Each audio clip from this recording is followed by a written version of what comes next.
আসসালামু আলাইকুম ওরহমতুল্লাহি ওয়াবারাকাতুহু ওয়া মাগফিরাতুহু। আশা করি সবাই ভালো আছেন এবং সুস্থ আছেন।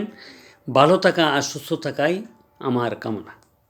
আমি এখন আপনাদের সামনে কিছু কথা বলবো যে আমাদের ঈমান কি জিনিস এবং ঈমান কিভাবে কাজ করলে কি করলে ঈমান আমাদের সঠিক হবে এই সম্বন্ধে নিয়ে আসে। ওয়ান আয়েশা রাদিয়াল্লাহু তাআলা আনহা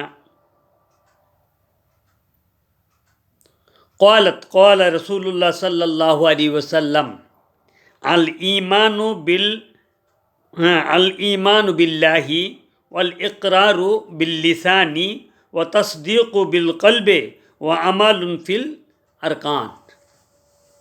এখানে রাসূল সাল্লাল্লাহু আলাইহি ওয়াসাল্লাম ইরশাদ করেন, মা আয়েশা থেকে বর্ণিত যে রাসূল সাল্লাল্লাহু আলাইহি ওয়াসাল্লাম বলছেন, মা আয়েশা রাদিয়াল্লাহু আনহা থেকে বর্ণিত রাসূল সাল্লাল্লাহু আলাইহি ওয়াসাল্লাম বলছেন, আল্লাহর প্রতি ঈমান গ্রহণ হচ্ছে, এক নম্বর হইল মুখে স্বীকৃতি দেওয়া, দুই নম্বরে হইল অন্তর দিয়ে বিশ্বাস করা, তিন নম্বর হইল ইসলামের মূল বিষয়গুলি কাজে পরিণত করা। তাহলে এবার আসেন, এই তিনটা কথা, আল্লাহকে বিশ্বাস করা, আমাদের সৃষ্টিকর্তা, আমাদের খালেক, আমাদের মালেক, আল্লাহ রব্বুল আলমিন ছাড়া আমাদের আর কোনো প্রভু নাই, ইলাহ নাই, আমাদের সৃষ্টিকর্তা নাই, আমাদের হায়াতের মালিক নাই, মৌতের মালিক নাই, একমাত্র আল্লাহ রব্বুল আলমিন আমাদের সৃষ্টিকর্তা এবং তিনি আমাদেরকে সৃষ্টি করছেন তার দাসত্ব করবার লেগা, তার গোলামি করবার লেগা, তাকে স্মরণ করবার লেগে। তাইলে আল্লাহ এবং আল্লাহর রাসূলকে মনে প্রাণে বিশ্বাস করা, এটি হল মুখে মুখে স্বীকার করতে হবে এবং অন্তর দেশেরও বিশ্বাস করতে হবে। আর ইসলামের যেই বিধিগুলি আছে, যে বিধানগুলি আছে, যে বিষয়গুলি আছে, সেগুলি কাজে পরিণত করা। যেমন ভালোর দিক দিয়ে আছে নামাজ পড়া, রোজা করা, হজ করা, দান হরাত করা, এতিমের সাহায্য করা, মসজিদ মাদ্রাসা দান করা।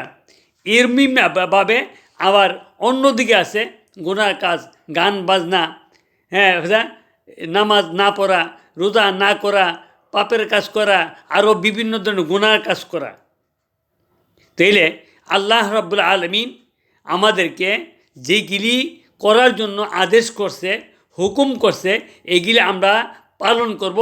আর যেগুলি আমাদেরকে নিষেধ করছে, এই নিষেধগুলি আমরা নিষিদ্ধ কাজ থেকে আমরা বিরত থাকব, খারাপ কাজ থেকে আমরা বিরত থাকব, নেকের কাজ করব আর গুনার কাজ আমরা ছেড়ে দেব, এর থেকে বিরত থাকব।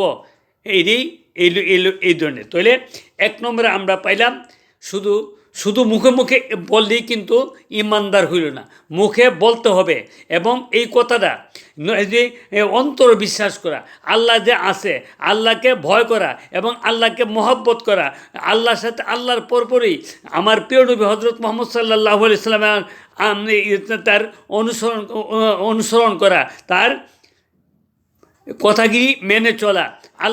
আল্লাহ তো আর আইসা আমাদেরকে বিধানগুলি দেখা জানে, নবীর মাধ্যমে আমাদেরকে শিক্ষা দিছে। তাইলে আল্লাহর হুকুমগুলি নবীর দেখানো পথে, নবীর বাতানো পথে কি কাজ করা। তাইলে অন্তরে বিশ্বাস করে আল্লাহ যে আছে এবং নবী আল্লাহ, আমাদের নবী যে হযরত মুহাম্মদ আল্লাহর রাসূল, এই কথাটা একটা মুখে স্বীকার করতে হইব, আবার অন্তর দিয়ে বিশ্বাস করতে হইব এবং কাজে পরিণত করতে হইব। শুধু মুখে মুখে বললাম কিন্তু অন্তরটা বিশ্বাস করলাম না, অন্তরটা বিশ্বাস করলাম, মুখে বললাম না, মুখে বললাম কিন্তু কাজে পরিণত করলাম না, তাইলে কিন্তু হইল না। তাহলে তিনটা জিনিসই করতে হবে। একটা হলো মুখে স্বীকার করতে হইব, আর হলো অন্তর দিয়ে বিশ্বাস করতে হবো, এবং অন্তর দিয়ে বিশ্বাসের মধ্যে আল্লাহর ভয়, আল্লাহর কে আবার মহব্বত করা, নবীরকে ভালোবাসা, নবীর পথে চলা, আল্লাহর হুকুমগুলি নবীর দেখানো পথে, নবীর বাতানো পথে পালন করা, আদায় করা। এভাবে আমরা যদি চলি তাহলে আশা করি ইনশাল্লাহ আমরা পরকালে সুখ পাবো, শান্তি পাবো। এরপরে আরও অনেক কথা আছে, এটা ভিডিও অনেক বড় হয়ে যাবে, আমি আর কথা বাড়ালাম না। তাহলে আশা করি আমাদের ইমান কিভাবে রাখতে হবে, ইমান কিভাবে আমরা মানে শুধু আমি মুসলমান হিসেবে দাবি করলেই কিন্তু সে ইমানদার হইতে পারে না। আমি যে তিনটা কথা কথাম, এটা নবীর হাদিস দ্বারা শিক্ষিত, যে মুখে স্বীকৃতি দেওয়া এবং অন্তরে বিশ্বাস করা এবং ইসলামের মূল বিষয়গুলি কাজে পরিণত করা, নেক কাজগুলি পালন করা, আর বদ কাজ থেকে, গুনার কাছ থেকে বিরত থাকা, এর নাম হলো ইমান।